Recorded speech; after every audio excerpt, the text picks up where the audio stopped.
Hello once again. Thanks for downloading, listening to, and watching the Lean Into Artcast, the show where some visual storytellers get together and think about different topics that go in and around visual storytelling, communicating visually, using art to communicate meaning.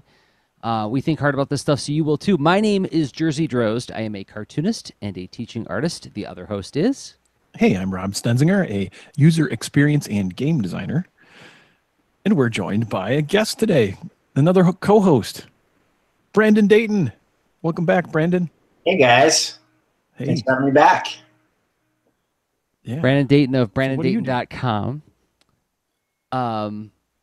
Also, you have some news that we should drop right at the top of this one. Make some noise about it.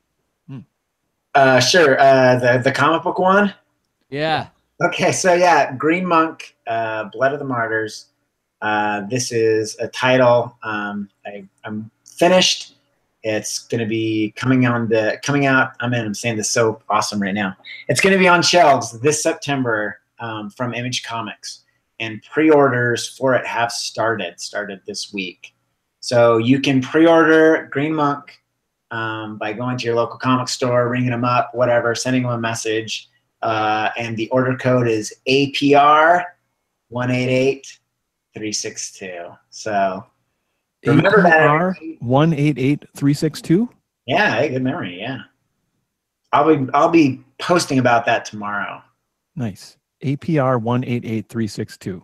Yeah, We need like a really awesome power ballad riff for that. There's like a lawyer in the Ann Arbor area who does like this hairband guy who sings the 855 Mike wins, go for the win.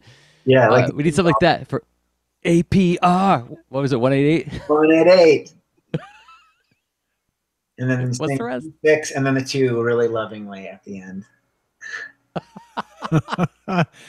So one more time, that code was? Yeah, APR 188362. Although I've been told that most comic book stores are smart enough that they can just put in the title and also order. So nice. If you tell your local comic shop you want a copy of Green Monk, Blood of the Martyrs, they can order that for you. So super cool. That's exciting news, Brandon. Thank you. Congratulations. Yeah, and that book, I mean, that's all art and story. You're the the maker of that.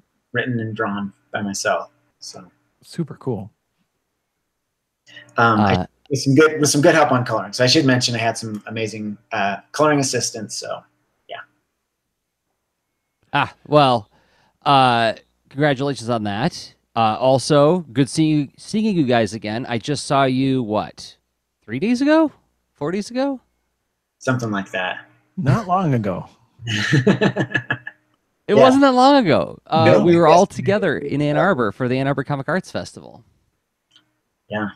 Yeah, which when we talked about it leading up to it, but I mean, in case anyone hasn't heard what that is, I mean, it's that's an all ages celebration of comics, which it's I mean, it seems like the event is curated through with the thought of like creators who also like to like share experiences about creating, and that tends to lead itself to, you know, hosting workshops and stuff. So you just have like a bunch of, you know, creators of, you know, all ages types of comics that also you can then see them do workshops and also different fun art events. And it, you know, it's like this magical thing of like you're walking from point A to point B in Ann Arbor, like maybe between the library and the art center, and all of a sudden there's just people on the street from the event drawing stuff, having fun. It's pretty cool, very magical. I think it has the best culture and the best atmosphere of any, you know, comics focused festival. You know, it's very intimate, it's very sincere and authentic in its mission, and everyone who goes there always has an amazing experience. I think especially artists really go there and are always, you know, what's the word, like just have a great time, I guess. Well, yeah, it was. I've been talking about this for years. We designed the show to be something that makes artists feel like they matter to the community. But we'll talk about that in the second half of the show. The big idea, the big umbrella for this episode is summer events, because summer is upon us, and that means, Brandon, Sketchbook Summer is coming back. Yeah, I've been gearing up for this. We did this last year and kind of tried it out last year, and it was a little bit more experimental. I think it was still a lot of fun. We had a lot of great participation. A lot of people had a lot of great experiences with it. A lot of people got their butts kicked because it can be kind of challenging. But the whole idea for those that aren't familiar with the challenge is Sketchbook Summer is a challenge to fill a sketchbook in 30 days. And that's kind of a standard hardbound 108-page, 8.5 by 11 sketchbook. So it was a challenge given to me years ago by an artist that had critiqued my sketchbook. And so I just kind of decided we wanted to put it out to kind of like a larger group, to a community. And so this year we're doing it again. And I think we've learned a lot from last year. And I'm really excited about kind of the new approaches and resources we've been working on putting together to support people in doing the project. I think it's going to feel much more manageable and attainable this year if people kind of like follow some of those resources. So, which we'll talk about in the top half of the show. Are you guys ready to hit it then? Sure. Oh yeah, let's go. All right. Well, then let's play the music. Which music shall I pick? Oh, I think did I lose Rob's music? No, I didn't. It's right here. Wow. And now we're ready. So, yeah, revisiting Sketchbook Summer, coming back to it a year later. And we did 2 episodes with you last year about it. We did one just before it started, and we did one after it ended, sort of reflecting on Sketchbook Summer. You posted a video about, like, with some takeaways from Sketchbook Summer. Yeah. But, I'm wondering if we can revisit some of the reasons why we do it. Like, both Rob and I participated last year. We can share our thoughts on that. But yeah. Yeah, so the reasons why to do Sketchbook Summer, I think there's a lot of people out there that want to be professional artists, whether that's in animation, whether that's, you know, doing comic books, illustration, anything in that kind of entertainment art industry. And sometimes it's hard to get a sense of the amount of work that's necessary to get to that level as an artist. So I feel like Sketchbook Summer is kind of this easy to understand heuristic for how much work you need to be doing to kind of level up as an artist and kind of get to that point. But I mean, it's also a great challenge for anyone that's interested in a challenge or a hobbyist. I think it's something anyone can do. So I guess it's a chance to test yourself. It's a chance to understand the level of work that needs to get done, and it's a chance just to like literally grow and get better. So it's literally the most sketching I do all year is in Sketchbook Summer.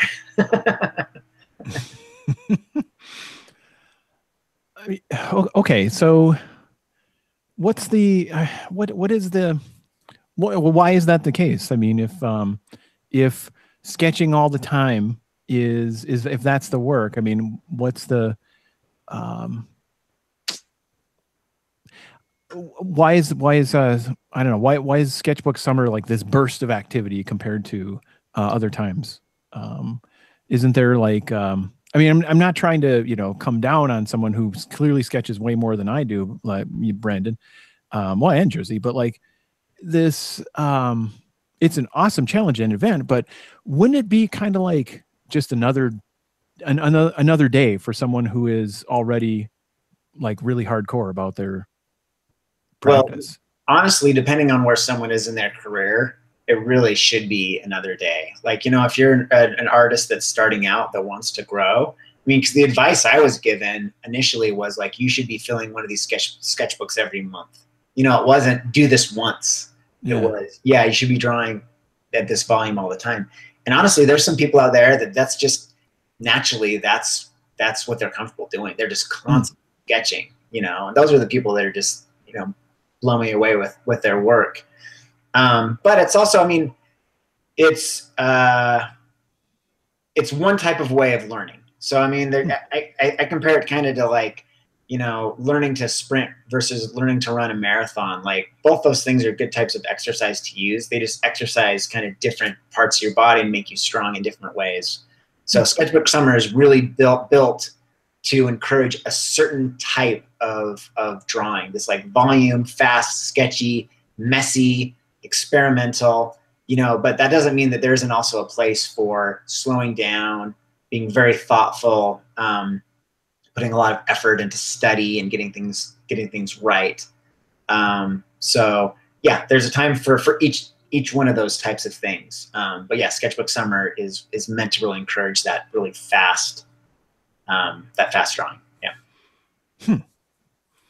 So it's yeah, let's see. So what about yeah, so the leveling up, so I remember feeling that I'm definitely sketching way more than I normally do. I didn't go quite to that level that you're describing, like the 180 pages. I think it was more like 40 or something, because I bought a thin sketchbook. But like but this like the keeping it up kind of thing, it is not trivial. Oh no, it can be like, it's a nonstop onslaught sometimes. I mean, you really have to stay on top of it. So, I mean, you have to kind of average about 3.5 pages per day. And last year, when I did it last year, I was kind of like, all right, we're starting. Let's do the first day. And I did the first day, and I spent an hour filling the first page. And I was just like, oh my gosh, this is like 30 days. But over time, my approach kind of adjusted to the challenge, and I kind of figured out the type of approach I needed to take to it. I mean, I stopped doing stuff that was quite so detailed. I stopped inking. Like a lot of times when I'm sketching, I pencil something and then I ink it. And I'm like, I can't do that with everything. Like I have to just try more different things.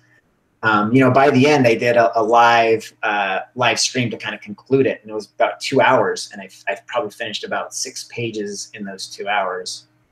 And part of it, one of the things I discovered was, you know, gesture drawing. If you can incorporate some gesture drawing into it, you can fill up pages really quickly with gesture drawing. And so that's was kind of the approach I used to catch up. I was pretty far behind, and then one day I sat down and spent 20 minutes doing just like 30-second gestures. So you're drawing a new pose every 30 seconds. And I was able to fill many more pages that way. And that also ended up being a great resource for the next day, because I could look through these poses and find ones I really liked, and then do sketches based on those. Be like, okay, I'm going to turn this into a character. I'm going to give this person like a laser gun or whatever. Oh, that's interesting. So like you're talking about using like previous sketches as raw material to like iterate on and go deeper? Yeah, yeah. Okay. That was kind of one of the discoveries. And even doing things like, I would take the opposite side of the page and I could see through and see what I had drawn before, and using that as basis, tracing over that, but kind of doing a new design with it. And that was one of the things that I found out was a bigger challenge than I expected, is trying to figure out what to draw. Ended up being a big anxiety, and that held me back quite a bit. And so that's one of the reasons we've really worked on having a lot more cues and prompts for this year, so that as you are approaching the sketchbook and you're starting every day, you can say, okay, I can do this one. And I've gone through and done all these exercises and timed myself to be like, okay, this took me 30 minutes. I filled a page with this exercise. So I'm really trying to figure out exercises that are going to fit the challenge. And there's going to be a lot of variety that people can choose from throughout the course of the month. Can we talk about that just for a second? Because I noticed that so we do the Art Sound Off challenge every year, and when we do that, we put up a page on artsoundoff.com with a whole list of prompts by day. But you're doing it a little bit differently. So if you go to sketchbooksummer.com, you can subscribe to the email list for daily prompts or daily themes, prompts, and challenges to help you annihilate the 30-day Sketchbook Summer Challenge. Annihilate, Brandon. Wow. It's aggressive. You're gonna just decimate the challenge. But so why did you decide to do that? Why did you decide to do an email address instead of just posting them all on a page? Well, okay, one of the reasons was because the channels we were trying to, I mean, I guess we could just post them all on a page. I mean, that could be an option.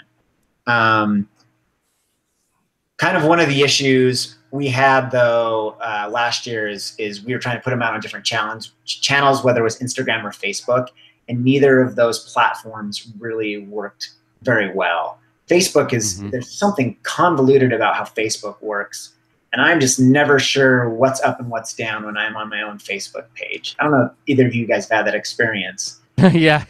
Oh, yeah. That's why I don't post very much on Facebook, because every time I show up, I feel confused and a little old. And I'm like, I don't even know what I'm doing here. Bye, everybody.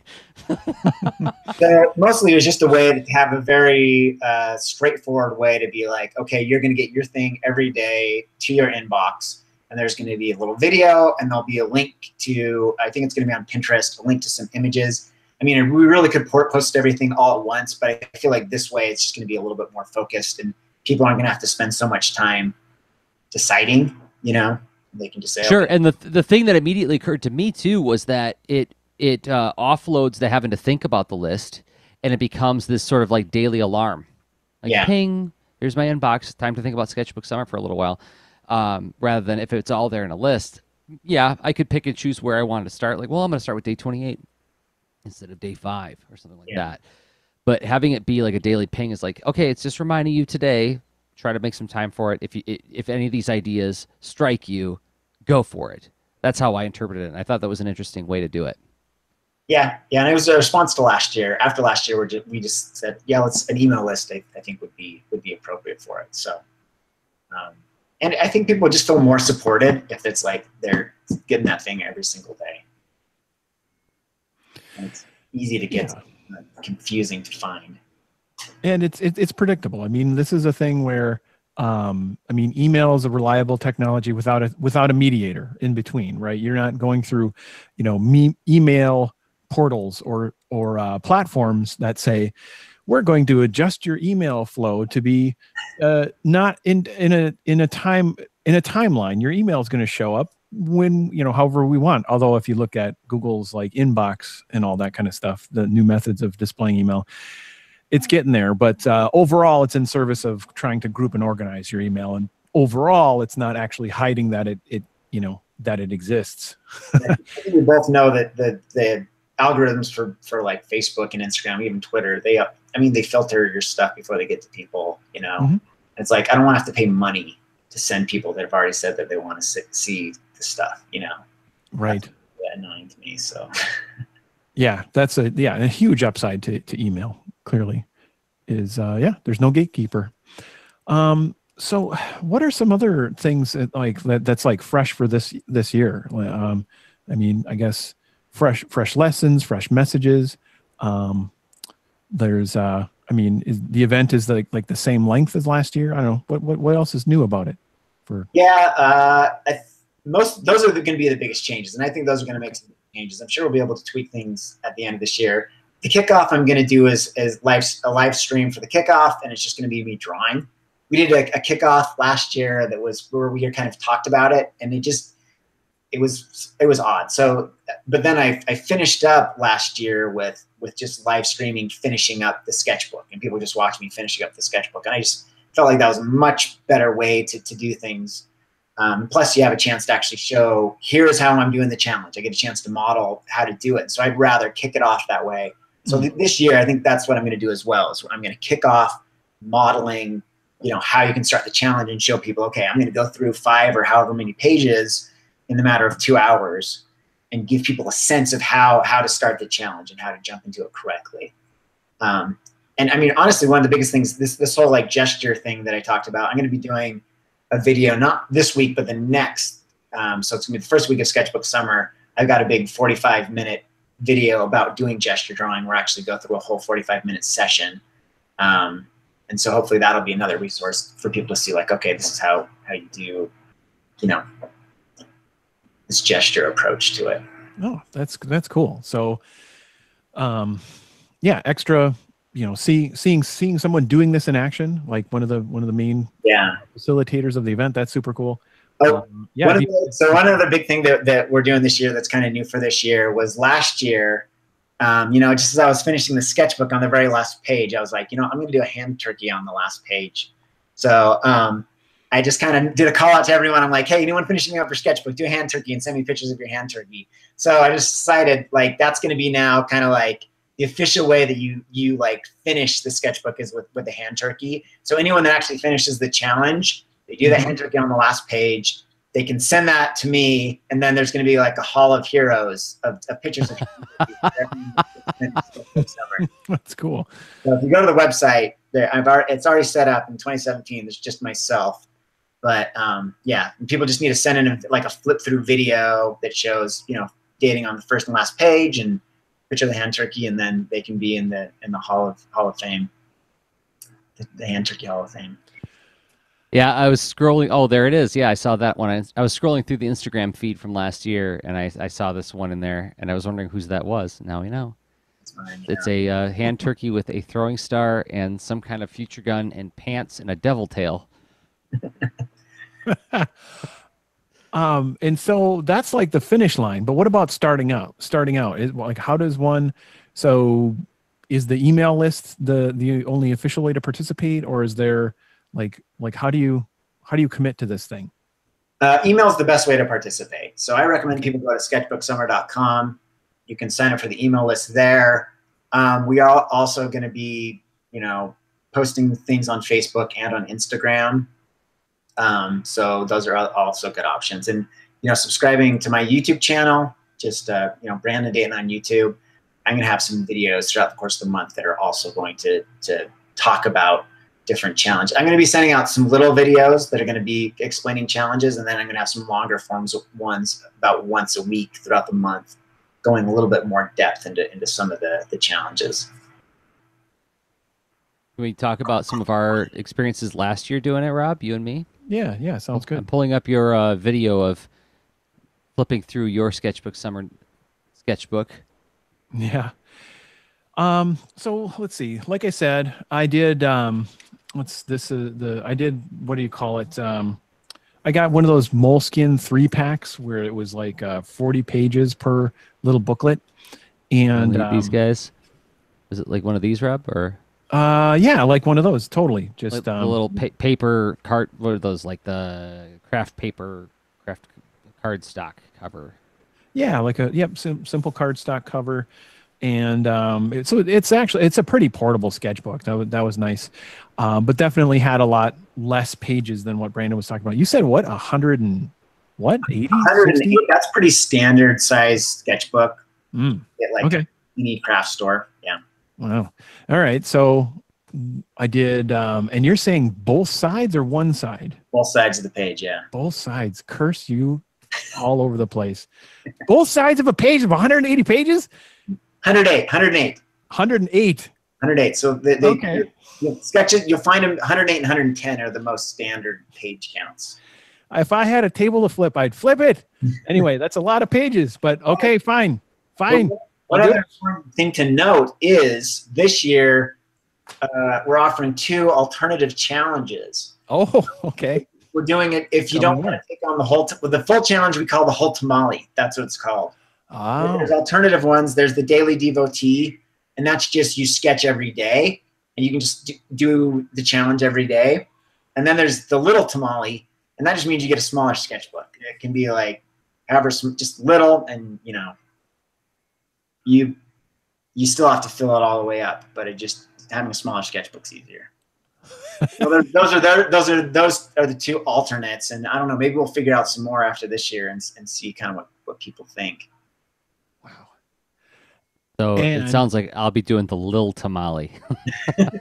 Yes. Do the challenge, but choose a sketchbook smaller than 8.5 by 11. Wow. So yeah, this is really a challenge. Like because I mean, honestly, I had a hard time filling 40 pages. And that was on one side. I did, yeah. So holy moly. Well, that's the thing that makes it fun, is that it is intimidating for people. And we did have a lot of people that were like, "This totally kicked my butt last year. I'm going to try it again." Or some people have commented saying, "Oh, I'm going to do the little tamale this year," or daily devotee, and that's fine. And I mean, more people participating, the better. And once maybe they have some experience with the other challenges, and they can take on the bigger challenge. So. Intriguing.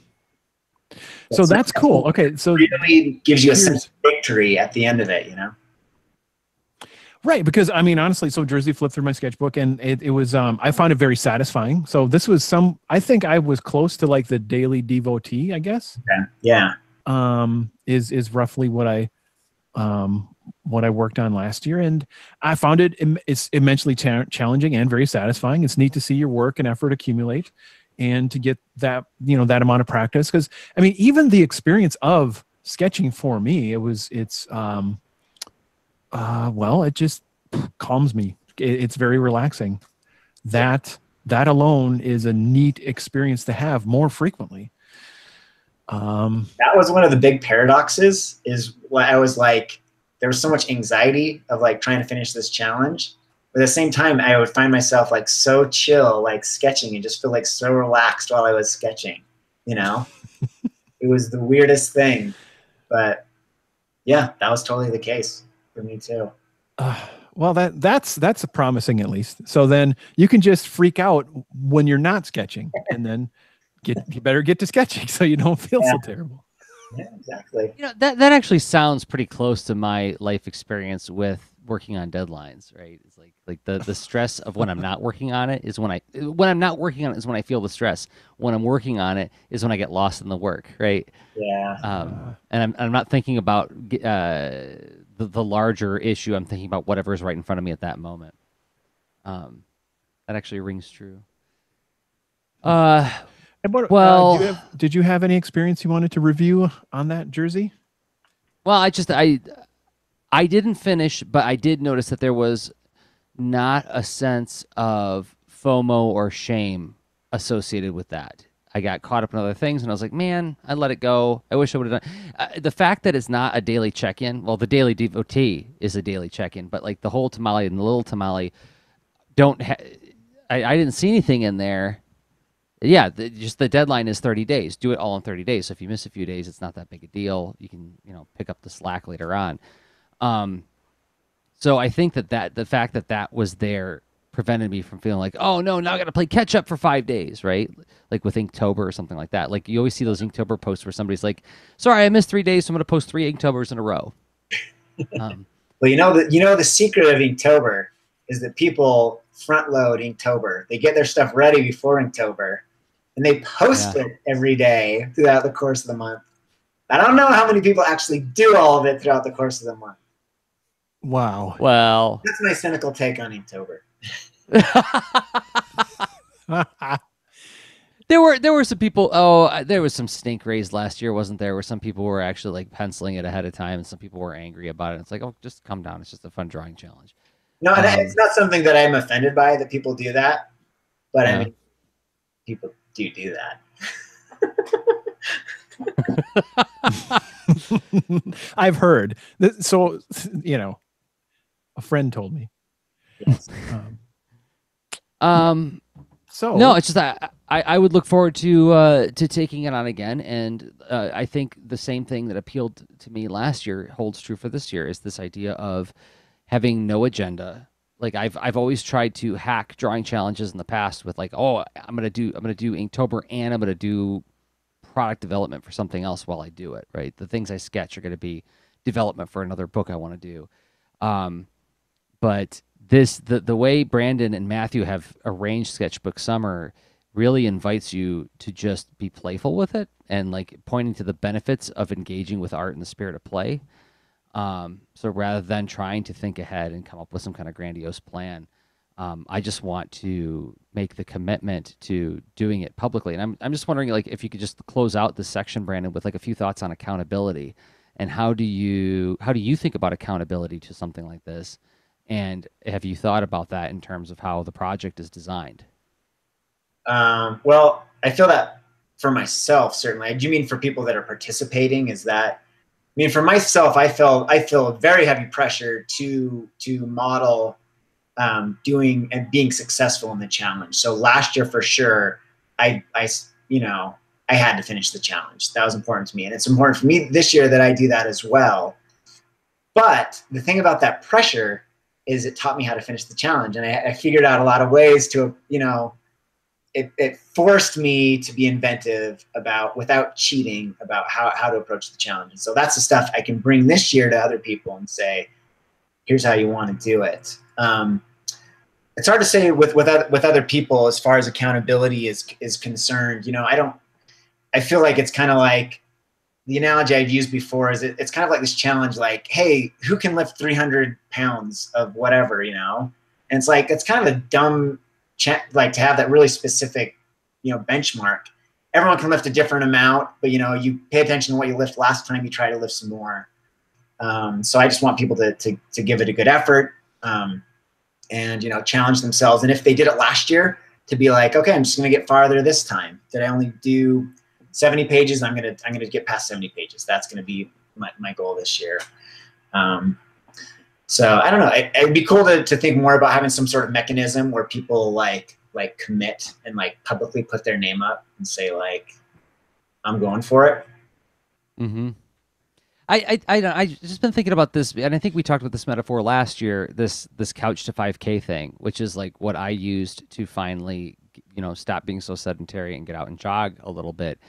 And the fact that it was very prescriptive in how much you do in any given day. Like, okay, we're going to push you as far as we think is safe for somebody who's in your health condition, and then stop. Now we're going to push a little harder. We'll push a little harder. And like after what it was, I forget how long the couch to 5K time frame was, suddenly I found myself, oh my God, I'm running for 20 minutes at a go, like consistently. Without that guidance, I don't know if I would have been able to do that, right?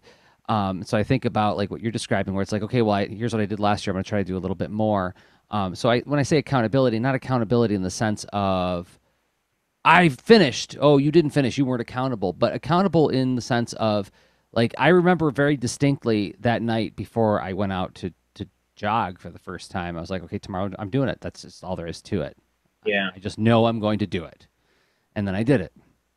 But like, I don't know. It's like, this is something that I've become, as I thought about Sketchbook Summer again, I thought it's renewed my fascination with this idea of like, what gets us to make that commitment? And whether it's an external thing, like proclaiming it to people, I'm going to do a thing. Because I didn't tell anybody when I was jogging. As a matter of fact, I kept it a secret from pretty much everybody because I just, if I failed, I didn't want to fail in front of all those people. Yeah. But like once I beat it and I finished Couch to 5K, I was like, hey, I can tell some people about it now. But like that was an intrinsic motivator, right? Like it was something inside of me versus like committing to a group. And even when I use my running apps, it's like, hey, you want to share this on Facebook? I'm like, no, this is my thing I'm doing for myself. So I don't know. I feel like that could be like a whole second half of the show. That's interesting. Yeah, it totally could be. I mean, I do have some thoughts on that. Please. Yes. So, I mean, to me, there's different stages to the commitment. I mean, you have the initial choice to do it. You have what is that going to look like over time? So, because there's a difference between, you cross the threshold. Yes, I'm going to do it. What does it look like as I go through it? But then what are the thresholds I'm building toward? Specific goals. So like, Brandon mentioned, I at least doing more than I did last year or, and whatnot. And then it's a matter of like, are you committing publicly or privately? But at the very least, if there's some kind of ritual, like whether it's public or private, I mean, having a note by your workstation, that could be it, right? Just writing it down. But I would recommend some kind of capture, even if it's you just look at yourself and take a selfie and you see that when you look at your photo album or whatever, and you're like, oh, I know what I was planning on doing there. Sketchbook Summer. Yep. Whatever. Yeah. Just that's a great, yes. Thank you for that. That's a great way to cap this is like, I do two things. One, I write in my emergent task planner, davidsay.com, every week, like here are the days I plan to actually jog, right? Okay. I'm going to put I put like Monday through Friday, but then I usually I'm only going to hit 3 because stuff happens. But like I aim for the best. We're going to do it Monday through Friday. But then like each day I do it, I capture how far I went, And then the other thing that I do is my jogging or running app does a thing where it's like, hey, take a picture and we'll superimpose your stats on it and you can share it to social media or save it to your camera roll. I'm like, I'll save it to my camera roll. Thank you very much. So I have that little thing. I don't share it publicly, but I've got this record of what I've been doing. So I have like this slow accumulation of artifacts of the effort, right? Yeah, which then points to that some flavor of tracking is also, I think, worth considering because as we've done hundreds of times over the years of this podcast, some form of journaling is a handy asset you can use for reflecting. Okay, I get the hint, guys. I should have had an app for Sketchbook Summer. I'm letting you down. A Couch to 5K app, yeah, with like a little motivational voice in there. Yeah. You're almost done. You've got this. You can do it. Ignore the pain. They got the one that I use has like a drill instructor voice you could use. I'm like, why would I want to listen to a guy yell at me like that? I choose the one that sounds like the most neutral. It's just like time, 15 minutes, I don't need to have any kind of encouragement. Got to get that voice actor from He-Man on that. Oh my God. Well, that's where running playlists come in, and then I intersperse them with He-Man morals to keep me motivated. There's that one where he's running with Tila, and he says, "Be good to your body, and it'll be good to you." And I'm like, "Yeah, thanks, He-Man. I'll keep going."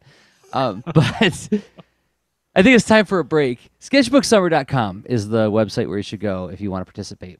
I'm going to be playing along. Rob, are you going to be playing along this year? I am. Public commitment. I'm doing it. I don't know which challenge. Of course, the biggest challenge sounds the most interesting, but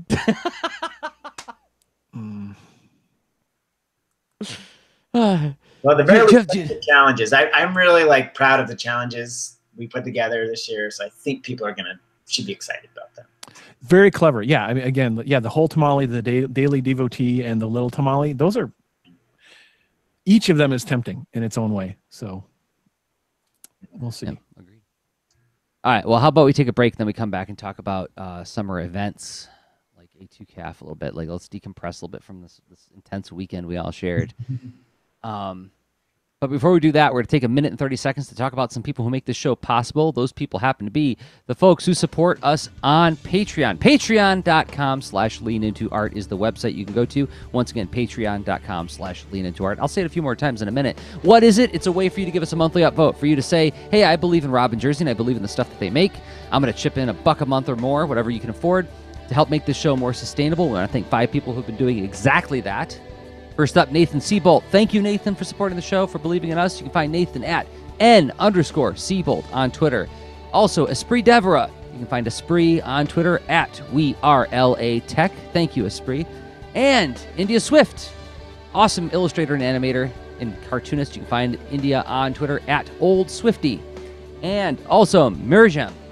Mirjam you can find on Twitter at MYRJAMVDV. Thank you, Mirjam, for supporting us. And finally, our old friend, Jesse Kaufman. You can find Jesse on Twitter at Jesse Kaufman. And you can join them at patreon.com/leanintoart, where you will find all the shows we make, as well as the extra leans. Shows we record just for the leaners. It's just for Patreon supporters. And those posts are just me and Rob riffing for like 20, 25 minutes about whatever's on our minds. And then that post becomes an open mic post where you can talk about whatever you want. And that's at patreon.com/leanintoart. And we thank everybody who's been supporting us there. Thank you. Yeah, your support means a lot. All right. Time for some other music? Yeah. What's coming next? All right. Well, I didn't grab any special music for Brandon, so I have to use some of mine. Sorry, Brandon. I should have asked you. So, second half of the show, as we were leaving A2CAF, speaking of A2CAF, I mentioned, I said to Brandon, I was like, hey, thanks for agreeing to be on the show this coming Thursday. And Zach Giolongo yells out to Brandon, pick some good music. I'm like, I wonder if Brandon knows what he's talking about. Because the last live episode that we did was Zach was on, and Zach was actually like pelting me with a whole bunch of different transition music pieces to use. Zach gets very involved in anything that he does.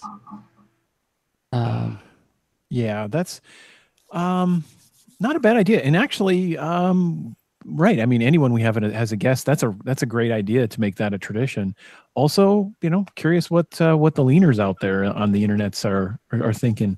Like what transitions are, what would make some good transitions as far as, our traditional, on the ground, hands-on practical section, then also the, 10,000 feet up, more abstract, more theory and analytical, right? Mm-hmm. What goes with those flavors? Yeah, I would be interested in hearing that, and it's trivial for me to add them to the soundboard. So if anybody has any suggestions, they can email them to us at leanintoart@gmail.com. All right, so we were all at A2CAF last weekend, the Ann Arbor Comic Arts Festival, and you guys, I know you've heard me go on and on about this personally, but I have to say it publicly too.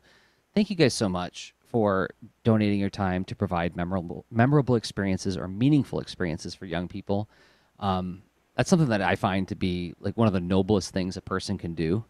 And the fact that you guys took so much time out of your lives to do that for kids in Southeast Michigan is pretty darned awesome. So thank you guys so much. Well, you're very welcome. Yes, you're very welcome. That's the right answer. All right. But yeah, so Brandon, you led a digital inking workshop, your Foundations of Dynamic Line Work workshop at the Arbor Arts Center. And Rob, you led paper prototyping power-up for game design at the Vault of Midnight comic book store. And creating a branching narrative right. mini quest with Twine. And and that was at the Ann Arbor Art Center. So how'd it go? How'd yours go, Brandon? Oh, my workshop? Yeah. It was interesting. I might have mentioned to you guys at the show that I was like, oh, sure, I'll do this workshop. And then I got out to Ann Arbor. I was looking on my computer and I couldn't find like any of my like slides or anything. So fortunately, I found my original notes and I kind of in the past I have people draw on paper and they had to do tablets. So there was quite a bit of improvisation I needed to do to kind of make it go okay. But I thought it went pretty good. I mean I'm a little bit rusty as far as leading workshops, and I like to get better at doing that. But I tried to follow. Jerzy once gave me the bit of advice that just do as much drawing as possible, and that people like to see artists draw. So I was like, okay, I'm just going to try to. And I had my notes. I remembered my slides, so I just tried to draw all of the stuff that was in my slides in the past, and I think that worked pretty well. And that's probably how I would do it in the future, rather than having slides. Is I'm just going to try to draw stuff. So. I mean, one thing I would do maybe next time, I probably should have brought my own Cintiq. It took me a while to adjust to the particular setup there. I had a computer on top of the thing and then a tablet down here. But by the end of the class, I figured it out. But boy, I did some really ugly drawing. I'm like, I'm going to teach you how to be a ninja with inking. And then it's like, blah, blah, blah, lines, Yeah, it's weird to like after drawing on a screen to go back to using an Intuos, which is what I do when I'm teaching at the art center. I'm like, oh, this is awkward again. Like relearning how to draw here and have it happen there. Yeah. But like I think that's a teachable moment for the kids too, because they see that like even professional artists struggle with this, and like it's so much easier when your drawing instrument is creating the mark directly in front of it rather than on another surface. So you're not wrong to find this awkward. The funnest part of the workshop, though, is once the participants started inking. That's when it was really fun. And there were some people that were doing some really nuanced stuff, and it was really fun to go in with them more individually and talk about more of the nuances and saying maybe you want to taper here a little bit, do a little more overlap here, so this shape pops out. That was really fun. So I would think though that, or let me ask you. I would think. Yeah, I'm gonna think for you, Brandon. No, yeah. I wonder if doing all the essays, because you have this fabulous YouTube channel with all of these essays that you've been doing for months now. And people really should subscribe to Brandon Dayton on YouTube. Do you think that helped you at all in the at least in the sense of collecting your thoughts while doing live drawing and like expressing the ideas while you're doing the live drawing? I mean, I know that when you put a lot of your essays, you're sort of speaking over a previously recorded live drawing, right? Like you're not talking live. Yeah, I made that. I mean, because I was kind of have to think on my feet a little bit, and that made that kind of easier to do. There was still some awkwardness about it, and I still kind of have a tendency to just like blow through. Like when I do lectures, it's like I'm done, and it's like 20 minutes, and it's supposed to be an hour. But I kind of find that for myself, I really do the best when I'm reacting to something. So like I've started to do critique sessions on my channel. And, I want to do more stuff on my channel about teaching specific things about art, and tutorials can be just so time consuming to put together. And so I've been doing critiques lately, and I like the critiques because it's a chance for me to teach those principles without having to like make a big plan about things. I can just do it a little bit more improvisationally and kind of show it applied to a specific case. And that was that part of the workshop felt like that flowed much easier for me when I could start critiquing, people individually. I saw recently one of your critique videos where it was a character sitting on a branch of a tree looking down at some characters on the forest floor, and like looking like they were going to sneak up on them or something. And watching you sort of deconstruct the image and point out how it could be pushed further was like, I'm sure it was instructive for the illustrator who sent in the image. And bravo to them for like having the wherewithal to like say like, hey, help me out with this thing. But I got a lot out of that. I was like, oh my gosh, yes, it's. When I first saw the drawing, I'm like, yeah, it's pretty good. And then Brandon was like pushing it in all these different ways. Like, oh, here's how you think about composition. Here's how you think about like the character's body flow. And I was like, oh my gosh, it looks. I see how it could have been so much better through Brandon's eyes, right? So even though it was like when you say like a critique video, it's like, well, do I really want to listen to somebody else's drawing get what's the word? Well, critiqued. Yeah. It's instructive for anybody who wants to see how to push a drawing further, I think. And with each one, I'm trying to really take an image that I feel like I can make kind of one strong point with. So that's really what I'm trying to do with each one, is be like, okay, I'm going to just talk about this with this video.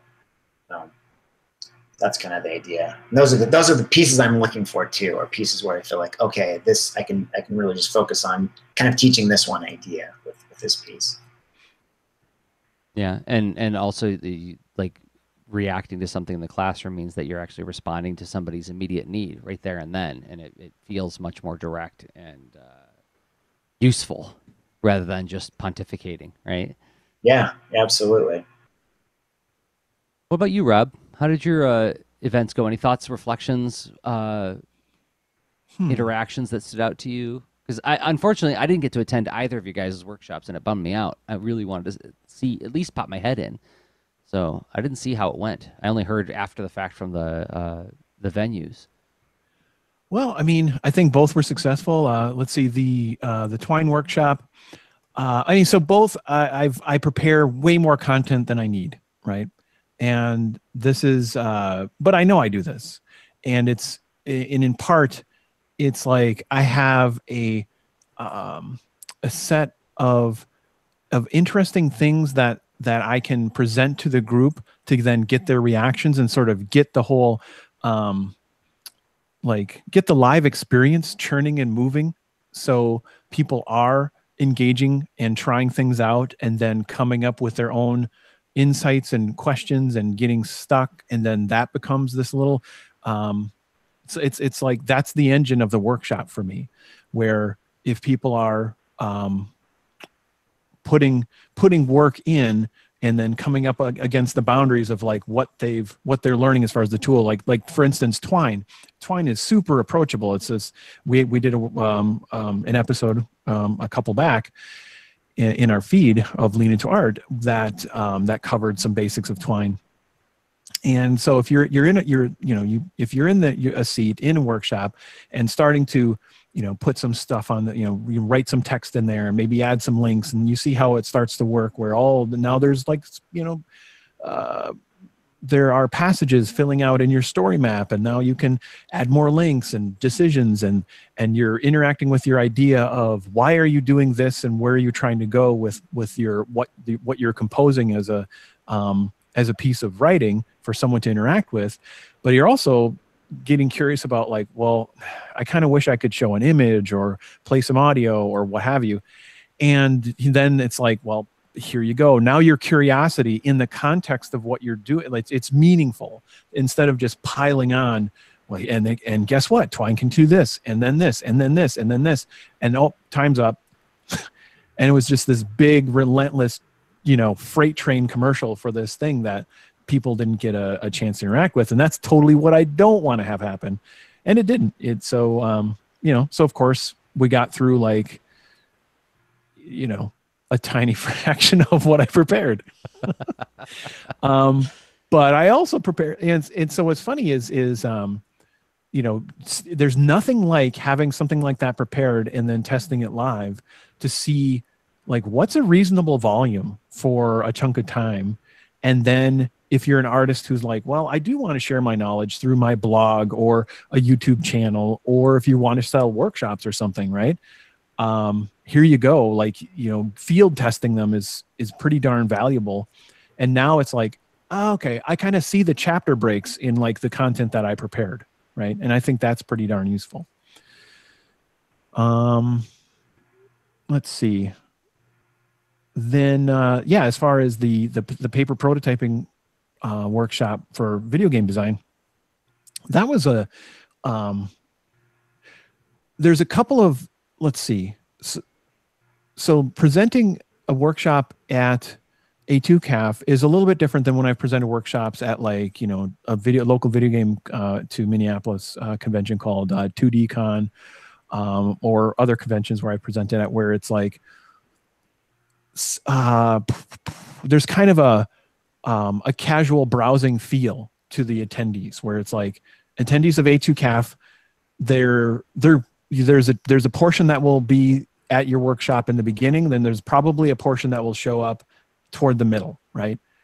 And I've presented at this event a good number of times now, so I'm prepared for that.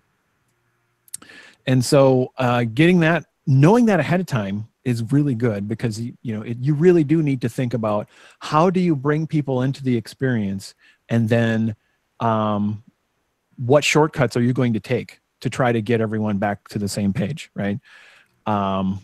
So it's good to have a lot of flexibility there, and yeah, and that was partially how it played out for paper prototyping Power Up. I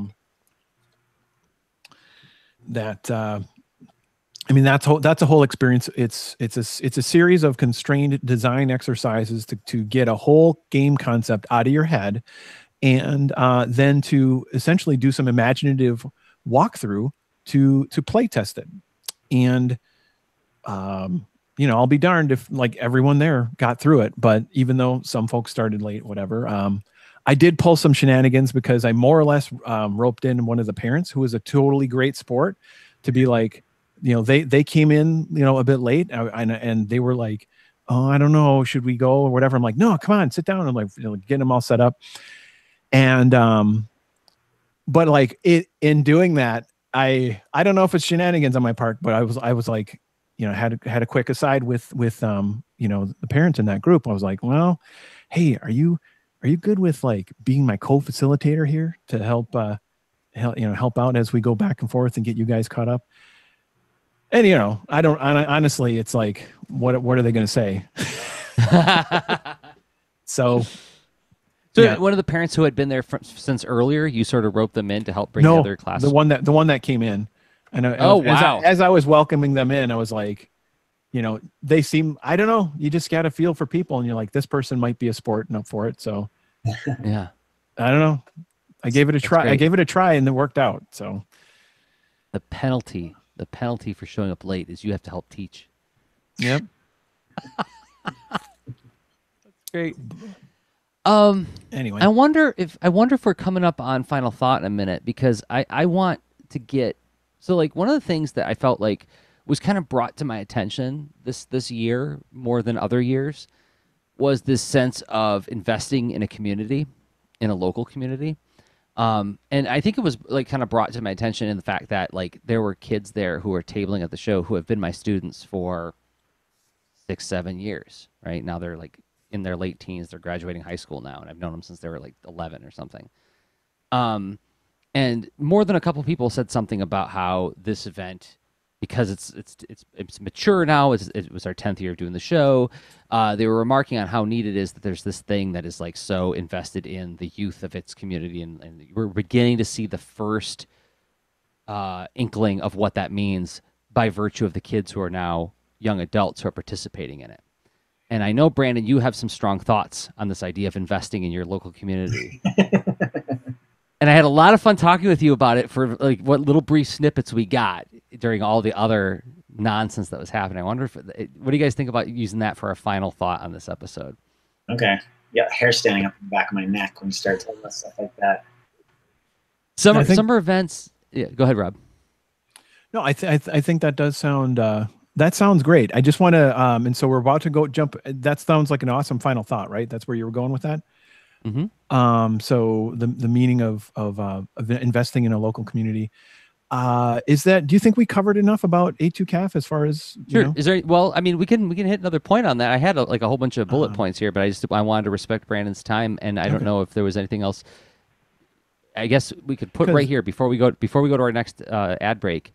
Was there any other moments that stood out to you about the weekend that, you know, were particularly interesting or thought provoking for you? You know, I know that the focus is serving the community and you know, our potential future artists in Ann Arbor. You know, but the selfish side of me is also, it's what some people may not know about A2CAF is I feel like it's one of the best places to hang out with other artists. And I always have a wonderful time meeting artists, having big, long conversations, you know, and that's one of my favorite parts about it too. And it's fun that we may get together as artists, you know, afterwards for, you know, event where we're drawing on the table, and there'll be other attendees from the show that come or other kids from the show that come. And so it becomes those kind of like casual social opportunities, you know, in between the official stuff is some of my favorite parts of the show. And that's some of the most valuable stuff, even in a very selfish, like business way where it's like, oh, I got to talk about so-and-so about his publishing experience and so-and-so about his publishing experience. What's it like to work with IDW or with like Oni Press or like, you know, I think it's fantastic in that regard. So. Agreed. Yes. The after hour stuff, there was a lot of after hour stuff this year. So like one of the things that we do with the show is it's scheduled. It's very carefully scheduled. So it's like really like we're not likely to move it anytime soon. It's a bummer that it's on Father's Day weekend. So some people are like, oh, well, I can't come because of Father's Day weekend. Sometimes people say, oh, that's the same weekend as Heroes Con in North Carolina, so I can't come, which is a drag. But it's also happening during Summerfest in Ann Arbor. And Summerfest is this great big giant outdoor festival with like live music and food tents and activities in the park. And so it's like there's this huge outdoor place with food trucks to go to after the show, which is pretty awesome. And then it's also right before ALA, American Library Association conference, which is becoming more and more important to cartoonists. So it's like, okay, we can go to A2CAF and then right after that go to ALA. But then like this year, like we partnered with the Ann Arbor Art Center to have a drink and draw afterwards. So like, and it was an all ages drink and draw. So like there was lemonade for the kids and there was, you know, water and adult beverages for adults. But then they had like the tables all decked out with paper so everybody could just draw together, right? So like you're there with like a whole mix of people, right? Like tabling artists as well as people who are just like curious, kids who tabled at the show, their parents, you know. And so there's all these just ways to just hang out and like you said, you know, like compare notes and thoughts and look at different worldviews. Like one of the things that like for me personally that's so exciting about that weekend is watching so many of my different cartoonist friends and artist friends from so many different like sort of worlds of visual storytelling all interacting in this very friendly, very curious way. Like watching Rob and you and Greg Schiegel all compare notes on your approaches to art, right? And like these are three very different men, you know, who have very different like approaches and sort of points of view, but like all very curious about one another. That was super, super cool. Yeah, it's fantastic. And I can't understate just the setting being in Ann Arbor. And this is something I think you have long wanted is a change to the kind of standard, you know, cavernous expanse of the convention center. And I think Ann Arbor is just such a beautiful place to walk to workshops. The fact that they make lunch for the artists and you're not just like surviving on like granola bars, you know? Yeah. The Ann Arbor District Library has provided like immense support, you know, and like it's largely, it's the whole event nowadays is mostly organized by my wife Ann, who's a librarian at the AADL. And yeah, they have volunteers to watch your table while you go get food. They give you breakfast and lunch on Saturday and lunch on Sunday. So yeah, like there's very little reason for you to be like, you know, lightheaded and woozy and like living off of terrible con food, because like the food they also get is they get local restaurants to cater, right? So like you had Jerusalem Garden one day and Shayla's the next day, instead of like, you know, remember the old days of Comic Cons and you go to like those food vendors from the county fair and it's like, well, you want nachos, you want a pretzel, you want a hot dog? Okay. What's a dietary restriction? What does that mean? Joshua Buchanan's in the chat. Josh actually did some quick draws for us, and I'm glad that he's here to pipe in with this thought because, yeah, the quick draws is something you were alluding to earlier, Rob, where it's like we set them up to happen just before your workshop. So when you get there, there's two people out on the street who are doing this cool drawing game challenge to get the public excited. And then when they wrap up, they're like, now go inside. There's a cool workshop happening in there. And Joshua was one of those kind people who did that for us. And he says, one of these days, I'll be brave enough to do a workshop at A2CAF. Those quick draws are so safe and fun. I'm glad we get to do them. Yeah. I'm glad that we have something for people to do who want to lead an interactive event, but don't necessarily feel like they want to lead a workshop. Yeah, that aspect is nice. Yeah, that's a subtle but powerful part of the whole ecosystem. That model that you've built over the years. That's because building that as like, so regardless if you're trying to build a repertoire of workshop material, it's a practice to do things in the, like live in public and thinking about ways to perform with your art and have that experience with an audience that will, serve you well if whether you're signing books at some point or invited to a classroom. It's really neat. And so in a way it's like that, just partaking in that community, it has this career development aspect to it. Yeah. The whole thing is like, at least the ethos behind it is to provide access to people who want to participate in a way that feels safest to them. Right. So like, you just want a table? Fine. That's cool. You can just do that. You want a table and lead a quick draw? Cool. You can do that. You want to table, lead a quick draw and do a workshop? Cool. There's that too. And even the workshops, we define it as like there's gameful workshops like Zach Giolongo's Iron Cartoonist or Greg Schiegel's Dropsicle course, which are more like artists at easels undergoing different drawing challenges with like a timer. And there's like a playfulness to it versus, say, a Brandon Dayton workshop or a Rob Stensinger workshop where it's like, okay, we're going to get our hands dirty. We're going to make some stuff today. And we're going to really come up and engage with this material. Which is like, that's thinking about the audience. What's their comfort level? Do they want to just watch? Okay, go to Quick Draw. Do they want to watch and possibly do a little bit of gameful participation? Go to, what's it called? Iron Cartoonist. Do they want to actually draw today? Okay, go to Brandon Dayton or Rob Stensinger's workshops. So, yeah. So now having all that variety and having that be part of the early process of putting this event together, right? And then you multiply that over like 10 years. Here you are investing in a community, right? And seeing the return on that, right? And how it feeds in on itself. And I was wondering, well, maybe now we've arrived again at the we took a detour through another neighborhood, but now we're back at this intersection of like, well, community. Yeah. Thank you for that context, Rob. That is really important context to gather before we dive into this thought on community, because we were watching kids interacting with the public this weekend who have grown up with A2CAF. That's bonkers to say that. There's kids who grew up with this show. There are kids at Arbor. There's no A2CAF. That's always been a part of their reality. That is bananas to even think about that. So yeah, let's talk about like why that matters in about a minute and a half. Does that sound okay to you guys? Mm-hmm. Yeah. All right.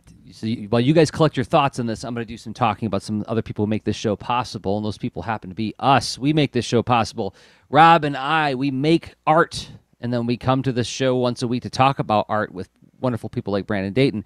The thing that I make that I hope you will check out today is Science Comics Rockets Defying Gravity, which you can find at sciencecomicsrockets.com. You can also find it in any bookstore in the United States. I don't know if it's out in Canada or overseas yet. I really should look that up. But if you are in the United States, and especially in like the Northeast area of the United States, on sciencecomicsrockets.com, there is a Rockets tour post. So in like June 23rd, we're going to be at the Vault of Midnight in Grand Rapids, Michigan. Just announced today, we're going to be at Terrificon in Connecticut, August 17th and 19th. More dates coming up. What's it about? It's the history and science of rockets is told by the animals who participated in rocket history, and it gets scary, it gets enlightening, and it gets funny, and I'm very proud of it, and I hope you will go check it out at sciencecomicsrockets.com. Want to talk about your game, Rob? I do. I make a game called This Panda Needs You, and well, what does this panda need you for? I know that, you just showed up to listen to a podcast. You didn't realize there's a panda out there that has, a task for you, right? So, well, there's a puzzle game out there that has this cute little panda in it, and it's in a bamboo forest that happens to have these little stackable shapes of blocks and color patterns that, they're all fine when the panda shows up, until a cloud comes along, knocks them all down. Well, now it's really up to you to help help the panda solve the puzzle. And as you make progress, the panda notices your work and celebrates as you're getting closer to getting it solved. And then there you go. You move on. You solve some more puzzles, and it has a built-in break every 10 levels. So if you're playing this game with little ones or whatever, the panda's like, oh, I did the 10 levels. Time to go in my house and take a break. And that's a really natural. That was designed intentionally to give a natural break in there for play sessions. But if you want to keep on going or over multiple sessions, there's over 50 levels, and it gets incrementally a little bit harder over time. So to learn more about it, you can go to this-panda.com, and you can search for it in pretty much your favorite app stores, such as itch.io for desktops, Mac and Windows, and then Google Play and iTunes. So this panda needs you. And if you are here because you mostly like the stuff we think about and the way we think about things rather than the stuff we make, that's fair enough. You can get more stuff like that at leanintoart.com/workshops, where you can download self-contained videos of us teaching topics that we talk about on the show at a price of your choosing, even free. You don't have to pay anything for it. And you can find my comics workshops there. Rob's got UI and making video games workshops. If you're watching this video on YouTube, giving it a thumbs up is a free thing you can do right now to help more people discover the show. And if you're listening to it in a podcatcher like Apple Podcasts or the new Android podcast app, giving the show a 5-star review wherever you get it helps more people find the show as well. And we thank everybody who has been doing all of those things. It means a lot to us. Mm-hmm. All right. Well, so why invest in a community? What has your community ever done for you, Brandon? Okay, I'm going to resist the urge to ramble here. But there's lots of forces kind of pushing people to be more isolated, more alienated, to stay in their homes and be just these little atomized, depressed individuals binging on Netflix. And so human beings just always do better when they work together face to face. We innovate better, we solve problems better, and people are just healthier and happier. We just got finished with this amazing weekend where we got to meet face to face all these people we interact with online, and there's just no substitute for face-to-face interaction and engagement with other people. It's just something we need as any culture, any society, as a nation. And I think there's so many problems we're facing currently that can be solved just by people walking out the front door and starting to build community. And that you can do that anyway, getting together to play games, volunteering, be part of your HOA, your PTA, church, however you want to get out there and meet your neighbors and be involved. That's going to make the world better. And you can start building things like A2CAF, and just start to make it different in people's life. And yeah, in your own too, I guess. But I mean, do we have to? Do we have to make a difference in people's lives? Well, I mean, people people can be miserable if they want to, like, I think it's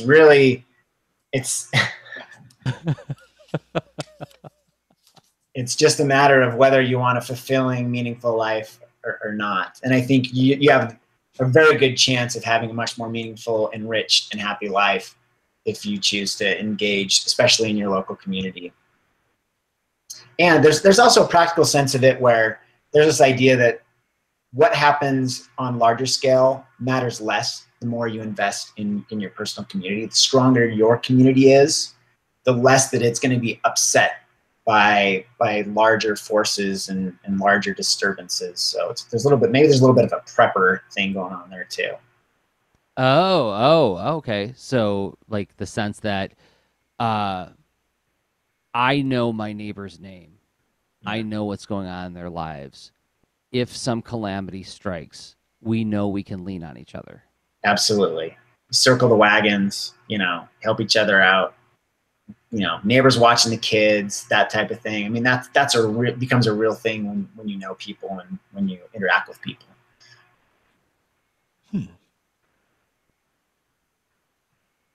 I can tell you that I've seen that happen in microcosm in my classrooms, in that I've taken to starting like with the first or second week of class, I have the kids sit in a circle and we talk about like how like there's I don't know, do I use the word rules? I might use the word rules. I'm like okay, we're about to make a pact together. We're all going to make a pact that we're all going to be part of this group, this tribe, and engagement and participation in this tribe requires a few behavioral patterns, right? Like, so, you know, we support one another. If somebody needs help, we help one another. You know, if we don't besmirch or diminish one another, you know, and we try to help each other become the best artists that we can be, that kind of thing, which isn't always the most comfortable thing for every kid in the entire world. But like just that simple act of creating like this solemn moment where it's like, okay, we're entering a different space here. And if you can't abide by this, and I say this direct, I look each and every kid in the eye, I'm like, if you cannot abide by this, you can't be in this room. You know? And like the kids like look at each other like, oh God, what have we done? But it sets the tone. And like, I noticed that like the kids do, like, even when they're giving each other the business, they're still like supporting one another and trying to help one another. So like in a tiny scale, I noticed that kind of investment makes a difference in that. I find out years later that these kids who take my class like maybe once or twice, and remember, mine's like an after-school thing at an art center. This isn't something where they're spending a lot of time together, maybe a couple hours a week. But these kids stay in touch for like years later, like 3, 4, 5 years later. These kids are still talking to one another, like whether it's through IM or whether it's through Snapchat or whatever. But the relationship is intact, which I find pretty astonishing, right? I'm not taking any credit for that. These are all like really, these kids show up, they really want to be there. But like this sense of showing this, I'm going to borrow some language from Jesse Kaufman. Being a grown up who shows up and says to young people, like, you guys matter to us, right? Like that can have like a powerful effect, and like, and so too can like turning to your neighbor and saying like, you matter to me, you matter to us. You know, and every connection matters. I mean, we have kind of this weird modern idea that there's like, oh, this is a good friend. This is one of my really close friends, you know, and this person, we know each other. And it's like every connection you have matters, you know, every connection you have matters, and every connection, even in a very selfish way, but in a way that's very reciprocal, you know, and that's been the experience in my life. Every community, everything I've been a part of, those things like don't go away, and you can always rely on those things and build on them. Yeah, I don't know. I hope that what I saw at A2CAF was a reflection of that, in that I saw so many people from different backgrounds all interacting in this very friendly way.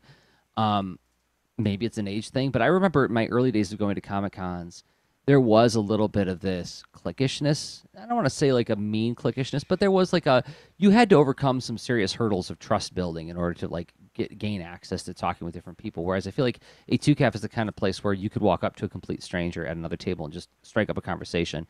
And there's going to be, like, use your word, reciprocity, like fairly quickly, of some sort. Like that, like the connections seem to matter pretty quickly. Yeah. Rob, do you have any reflections, thoughts on this? Let's see. Yeah, I mean, choosing to get involved. I think things are murky. It's like when you start out, I think there's a difference between, let's see, getting involved in such a way where you're like, I'm going to start an event. And that's like a deeper, bigger picture thing where you've got a whole set of beliefs that you're like, you know what, I've observed, I've tried some things, and you're like, I'm going to try to get a thing going and plant a flag that's meant to really attract a community based on all these beliefs you have, right? And so at some point in the past, roughly 10 years ago, Jerzy, you were a part of a small group that did such a thing, right? And that there's that, but then there's also the whole like, I know what I enjoy or believe in or like and whatever, and that can guide you to go find, you know, like-minded people and participate. Find someone who planted a flag, and go stand by it and try to help. And then there's the level of what I hear from Brandon, where it's just like, and you can do that just by walking outside your door. And so like, I think these are all like different granularities and different manifestations of community, right? They can overlap. Yeah, I think the real magic happens when you get all that overlapping, when you get like this really dense web of network of just, you know, different types of connections, and they all do something different. You know, the idea that you can be in a community that's very focused on your interest, and that can help you in a certain way, but then you can have other communities where it's more about having your thoughts challenged, where you have people with very different opinions and thoughts, and they get together. Like, I go to community meetings, and they can be very contentious. People fight about things and they argue, but there's something very beneficial about that, to have kind of your thoughts challenged. So yeah, I love that idea of just the network and just the kind of complex array of benefits you can get from that. Is there a particular, like, so if you're thinking one day doing some reflection, like, oh, I actually have a decent professional network, but I have a weaker, I don't know, physical fitness network, or casual get together with folks network, or something like that. Are there like boxes you check for this stuff, or how do you think of this? Either of you? That's interesting. I don't know. I mean, first thing is just being aware of that. I think a lot of people are kind of comfortable with the idea. We've since the 50s, we've had this very strong idea of the nuclear family. Like, the nuclear family has been this thing that's kind of drilled into us, that we should be spending our time, if you have children, you know, and a wife, you spend your time with your nuclear family. That's where your attention needs to be. And I think part of it's just getting the message out that a healthy community means kind of getting outside of that, you know, expanding that. So I've seen some articles lately kind of getting to that point, saying like, oh, you know what, people really need to start like having social engagements outside of their families. I mean, because the nuclear family, just focusing on that can be very stressful, you know, and it's good to have support for that. It's good to have other people to talk to and other people to engage with. Yeah, so I don't know about checkbox, but I mean, once people kind of, I think, feel like it's okay to kind of step outside of that and spend a little bit of time outside of that, you know, it's wherever you want to go. I mean, you of course you can go to a gym and make workout buddies. You can throw a block party and meet people in your street. You join a bowling team. Join a bowling team. Yeah, join a bowling league. Aren't you on a bowling team? And for that reason, because Anne caught me being elitist and about artists. Like, well, artists are better people, you know. And she was like, "Whoa, like, hit the brakes, pal. Like, you got a problem. You need to go out and meet some real people. Real people, other people besides artists." And so she encouraged me to join this bowling league where I'd be on a team with non-artists, you know. And yeah, week after week for 4 years now, I've been on this league. You know, sitting and interacting with all sorts of different people that I normally would not be exposed to. And, you know, there's like how do I put it? I mean, this is going to sound cliche, but it breaks down assumptions one makes about different types of people, right? You see somebody dressed a certain way, you see somebody acting a certain way, and it can be very easy for us to start putting them into category slots until you actually find out that, oh, that's right, everybody's an individual. And that's a very nice thought that I can keep waving around as a flag and say, I believe in this idea that everybody's an individual, but do I really feel that way, right? There's shorthand that my brain takes sometimes in order to help me cope with all the information that's going on around me.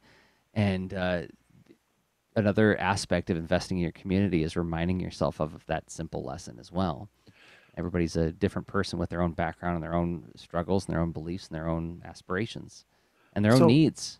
Yeah. And doesn't that experience in enriching yourself, and this, I don't know if this is a lame lampshade to hang or whatever, or corny, but like you become a more enriched version of yourself, and like whatever kind of family you come back to, any kind of shape that it takes, whether you live with your a cat, a gerbil, or you know, yeah. you know, and whatever, you know, shape or kind or gender, not gender, anything you come back to, if that's all that you're in, like that's kind of a too closed of a system that you're more enriched, and like you're going to bring something back to that system. Yeah, that relationship's going to be even better.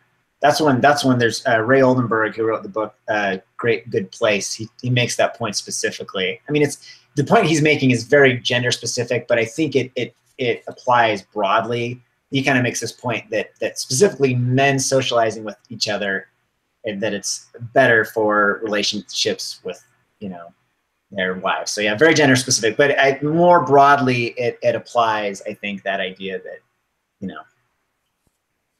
cool. Bring back something better, I guess. Yeah. I mean, when was that book written? I'm just curious. Oh, in the 80s. Oh, sure. There you go.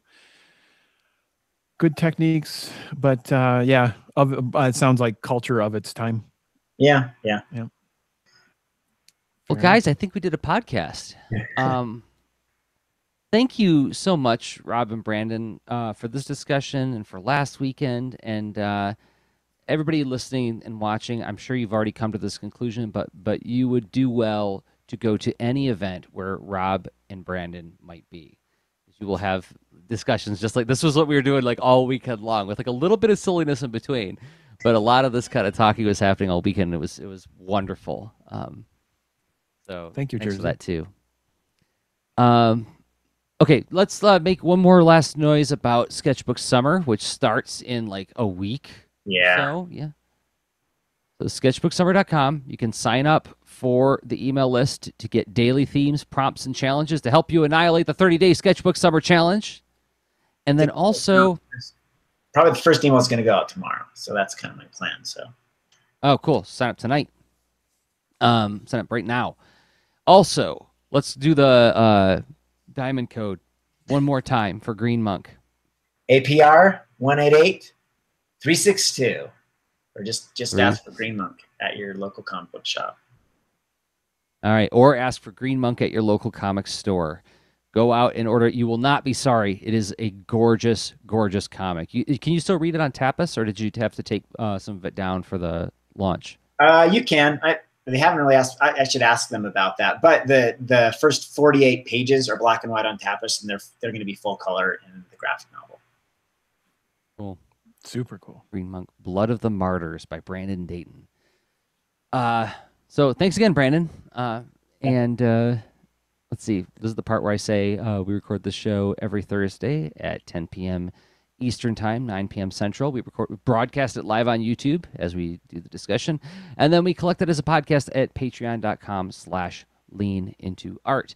And until next time, I have been Jerzy Drozd of, what am I? leanintoart.com and Jerzy Drozd at Instagram. Anywhere we should reach you, Brandon, online, if the leaners want to check out your stuff? Oh, yeah. Brandon Dayton on YouTube. Brandon Dayton on Twitter. I think I'm MB Dayton on Instagram. And then, did I say all of them? Something like Green Monk on Facebook. Yeah. Ah, cool. All right. And I've been Rob Stenzinger of leanintoart.com and Rob Stenzinger on Instagram. Okay, bye. Show notes for this episode can be found at leanintoart.com. You can also follow us on Twitter at the user leanintoart, and you can reach us via email at leanintoart@gmail.com. And remember, leaners aren't wieners. Thanks for listening.